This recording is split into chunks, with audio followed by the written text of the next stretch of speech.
Now, President Trump's been meeting Japan's Prime Minister Sanae Takaichi for talks on trade and security. The pair have already signed a framework deal on the supply of critical minerals and rare earth minerals. And in his opening remarks, President Trump had high praise for Japan's new leader. He said ties with Tokyo are stronger than ever as he touted a potential arms deal between the two. President Trump then delivered a speech to American sailors on the USS George Washington, an aircraft carrier currently docked in Japan. He was accompanied by Prime Minister Takaichi.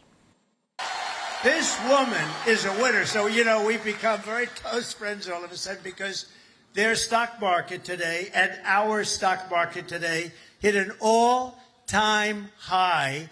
That means we're doing something right. But the cherished alliance between the United States and Japan is one of the most remarkable relationships in the entire world. Really, there's never been anything like it. Born out of the ashes of a terrible war, our bond has grown over 8 decades into the beautiful friendship that we have. It's a foundation of peace and security in the Pacific. You see it? Well, let's speak to our correspondent in Tokyo, Shaima Khalil. So, Shaima, a good first meeting between the new Prime Minister Takaichi and President Trump. What's your assessment of the overall relationship between the two and how this meeting has taken it into whatever direction? You know, Rajini, I think Sanae Takaichi went into this meeting as a big test, her big diplomatic debut after she made history as Japan's first female prime minister last week. And there was a lot to worry about because this is a big guest to host in your first week in power. But I think that so far, and we're coming towards the end of the day, it has really gone very well for the Prime Minister. He was full of praise for her. He called her a winner. I think they've served some iconic pictures there in their first meeting earlier in the day, but also on board the USS GW George Washington amid the U.S. Navy. It's a message of strength. It's a message of solidified friendship and alliance, and a message that those two partners on the trade front and crucially on the defense and the military front are stronger than ever. And remember, these two share a common friend, which is the late Prime Minister Shinzo Abe. And, you know, even though he's no longer with us, he was killed more than 3 years ago, it felt to me like he was very much present in spirit today, Rajini. And this is not just an ice-breaking exercise. I think the fact that these two leaders shared a close relationship with Shinzo Abe meant that there was a lot of ground that was already covered on the first meeting. They had a lot in common. I think when it comes to Donald Trump pushing for more military spending from Japan, he's pushing an open door.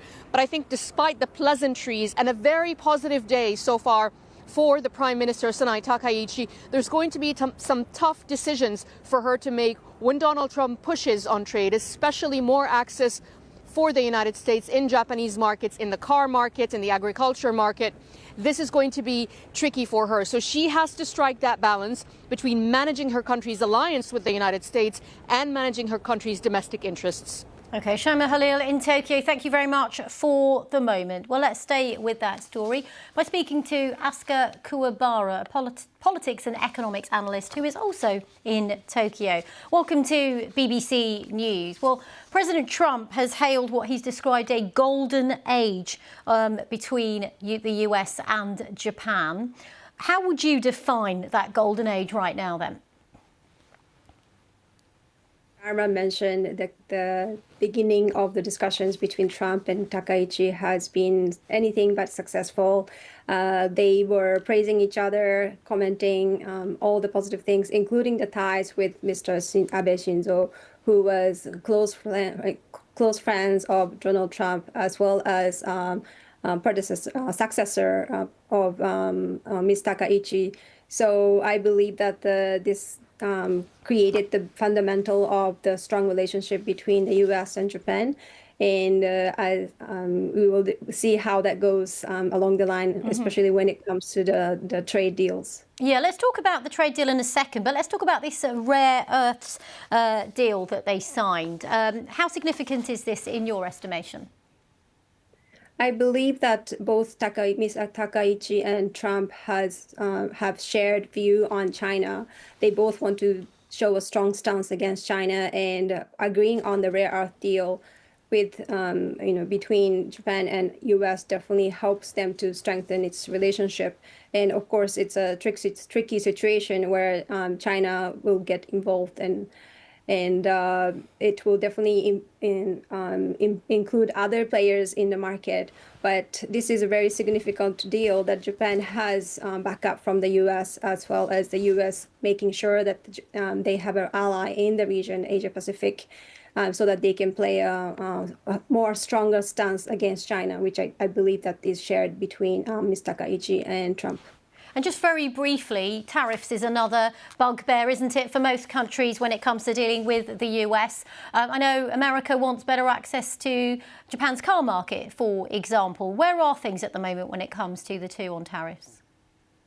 And unfortunately, the Japan yen has been quite weak, which weakened the presence of the Japanese car makers, and that is why the deal with the U.S., with Donald Trump pushing for the purchase of the American cars by Japan has been quite controversial. But at the same time, with the strong sentiment of the economy, pushing the Nikkei to average to be more than 50,000 yen for the first time in the history, it has a good indication to the Japanese companies overall, and it definitely will play a significant role when it comes to the actual implementation of the trade related to the auto manufacturing. OK.